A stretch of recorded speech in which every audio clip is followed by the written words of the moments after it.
Habari zenu ndugu zangu, bingwa tiba asilia Afrika Dr. Imani Mandoto. Siku ya leo ni mwendelezo wa kipindi vyetu vya kupeana elimu juu ya uganga wa jadi. Jamani, kwenye uganga wa jadi kuna njia za kuweza kujikinga wewe mwenyewe. Tukatumia kafara za wadudu, ndege, wanyama na tukaweza kujikinga sisi wenyewe. Kwa mimi Dr. Imani Mandoto siku ya leo nataka nikupe elimu ya namna unavyoweza kujizindika wewe mwenyewe. Mimi natamani hivi vitu vidogo vidogo watu muweze kujifanyia nyinyi wenyewe majumbani kwenu ili mkaepuka wachawi, kwa sababu naelewa mnapitia madhira mengi sana kwa wachawi. Wachawi wanawafanyia vitu vingi sana usiku, ni vile wengine hamna karama za kuona, lakini sisi wenye macho tunaona mambo mengi sana na kwa kweli tunawahurumia. Kwa sababu unakuta kwa mfano kwenye biashara, unakuta wakina mama wamejipanga kwenye biashara, lakini mimi Dr. Mandoto nikipita na waona kuna baadhi ya pale biashara zao zinaonekana kwamba ni mawe. Yaani mwenyewe mtu amepanga anaona ni mandazi, lakini mchawi ameshabadilisha yale mandazi, watu wakipita wanaona kwamba amepanga mawe na hapati wateja. Anashangaa kwa nini siuzi. Kumbe wateja wakipita wanaona pale, wengine wanaona hamna kitu. Umepanga biashara yako lakini wateja wakipita pale wachawi wamekuchezea, wanaona hakuna kitu. Au wengine wanaona biashara unayouza ni tofauti, haivutii. Kumbe ni uchawi umefanyika ili kuweza kuharibia biashara yako. Lakini leo sasa nataka nikupe elimu ya namna gani unaweza kujizindika, hasa wale wachawi wanaokuja kukuchezea nyumbani kwako, maana hao ndio wachawi wabaya sana. Miongoni mwa uchawi unaowasumbua watu wengi, hasa vijana, wazee, wa mama, wa baba wasifanikiwe, ni huu uchawi tunaoita uwanga, kuangiwa usiku. Kwa sababu tunapokuwa tunalala wenzetu ndo wanaamka. Uelewe hilo. Wewe unapokwenda kulala wachawi kwao ndo kumekucha. Wanaruka na nyongo zao kutoka mkoa mmoja kwenda mkoa mwingine, kutoka sehemu moja kwenda sehemu zingine kwenye vikao vyao, na wanapangiana majukumu ya kwenda kila nyumba kwenda kuwafanyia watu vitu vibaya ili watu wasiweze kufanikiwa. Lakini unaweza ukajiuliza kwa nini wachawi wanahangaika usiku kuwaroga watu? Wao wanapata nini? Labda nikupe tu elimu fupi ya kuelewa kwamba wachawi wanakuwa wanachuki na watu wote wanaoendelea, waliofanya maendeleo, kwa sababu wao watu maendeleo yalivyokuja yalikuja kuondoa uchawi, kwamba uchawi ni kitu kibaya. Kwa hiyo wachawi ndio hapo wakawa na chuki na maendeleo. Wachawi hawana chuki na wewe, wanachuki na maendeleo, wanachuki na ile hali, hatua za kimafanikio unazozipiga. Na ndio maana unakuta wachawi, mtu yoyote yule, hata mtoto wake mwenyewe anapoonesha maendeleo, mchawi anaweza kumloga akamuua huyo mtoto. Unajiuliza, mtoto wake wa kumzaa mwenyewe alikuwa anamsaidia, kwa nini anamloga? Hamlogi kwa sababu hampendi, anamloga kwa sababu mchawi hataki maendeleo. Na hataki maendeleo kwa sababu ilikuwa ni vita baina ya wachawi na watu wanaoleta maendeleo, kwa sababu wachawi walikuwa ni watu ambao wana himaya zao, wana familia zao, wana utaratibu zao, na uchawi kilikuwa ni kitu kama vile kilivyokuwa uganga miaka ya nyuma. Lakini watu walioleta maendeleo walivyokuja ndio wakaanza kuwaambia watu katika jamii ile kwamba hiki ni kitu kibaya, hichi hakistahili. Kwa hiyo wachawi waliuawa. Hicho kitu pia usisahau. Kulikuwa na vita dhidi ya uchawi, na watu waliokuja na maendeleo wakawa wanawakamata wale watu ambao ni wachawi, wanawaua. Kwa hiyo ndio hapo wachawi watu wakaanza kujificha. Wakawa mtu akiwa na uchawi ni siri yake anauficha ili watu wengine wasijue. Kwa hiyo wachawi wao wameclaim katika taratibu zao kwamba wanaelewa mtu yoyote ambaye anapata maendeleo ni adui yao, kwa sababu watu waliokuja na maendeleo ndio waliokuja kufanya uchawi kuwa ni kitu cha siri, kukifanya uchawi kuwa ni kitu kibaya. Na ninaposema watu wakuja na maendeleo ni nini? Ni wale watu ambao walikuja na maendeleo wakawapa watu elimu, wakawaelimisha watu, wakawafundisha watu dini na ustaarabu wa kuishi. Ina maana ndio waliokuja wakasema huu ni uchawi, ni kitu kibaya, na mtu akiwa mchawi lazima auawe, kwa sababu kazi yake ni kuzuru jamii, anazuia watu wengine wasiendelee. Kwa sababu katika falsafa ya uchawi,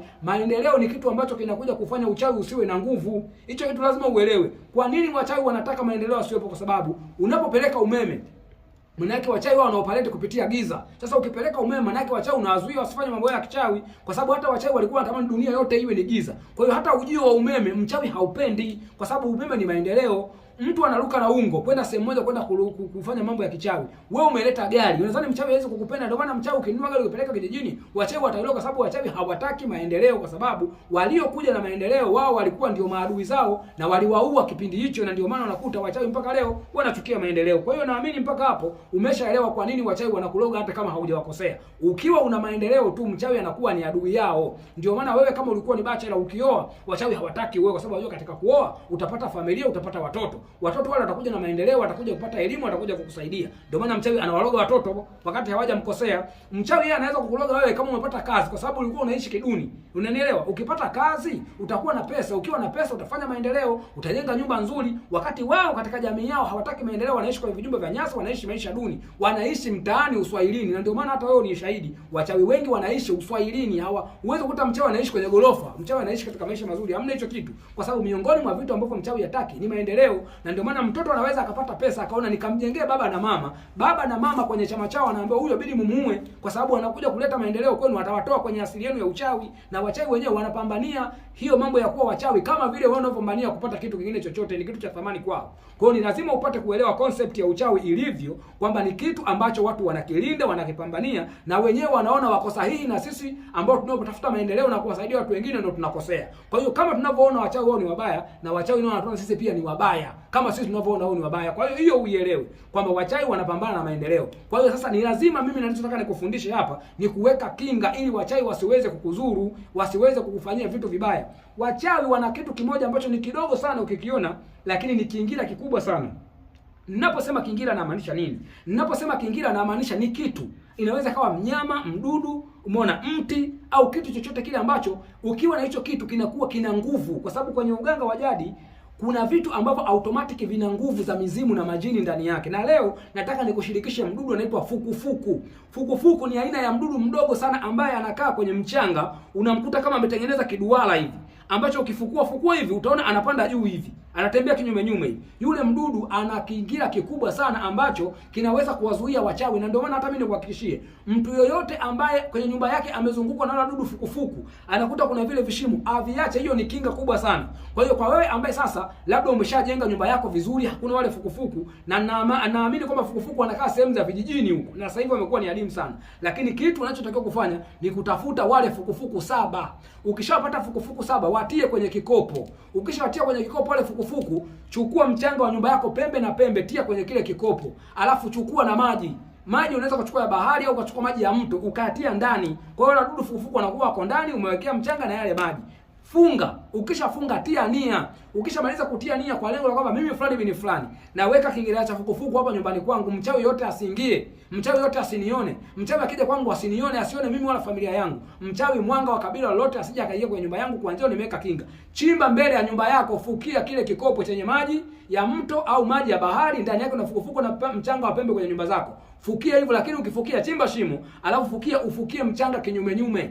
Unafukia kinyume nyume hivyo kwenye ile shimo. Ukishafika kinyume nyume, toka ingia ndani ya nyumba yako, na utakuwa umeweka kinga kubwa sana ambaye hakuna mchawi wala mwanga atakuja kukufanyia wanga kwenye nyumba yako. Hakuna mtoto wala baba wala bibi wala mtu wote atakuja kuingia hapo kuja kuwalisha watoto wako vitu usiku mkiwa mmelala, kwa sababu miongoni mwa changamoto mnayokutana nayo ni kulishwa vitu vya kichawi usiku, kuchanjwa chale za kichawi usiku. Usiku watu wanafanywa madhira makubwa sana na wachawi, na ndio wanafanya watu hawaolewi, wanaofanya watoto wa kiume hawana nguvu, wanaofanya baba na mama mnagombana, wanaofanya nyumba riziki hakuna. Na ndio maana hata utakuwa mwenyewe ni shuhuda, Uswahilini kuna vitu vingi sana mtaani, kwa sababu huko ndiko wanakoishi wachawi. Kwa hiyo weka kinga. Kama unaishi mtaani, unaishi sehemu za kistaarabu, weka kinga, kwa sababu kinga ndio itakayozuia watu hao wasije kufanyia vitu vibaya. Kinga ambayo ni rahisi ninayoelekeza ni hiyo ya fukufuku. Kinga zipo nyingi, lakini leo nimekushirikisha kingira ambacho unaweza kukipata hata bure, maana vingira ni gharama.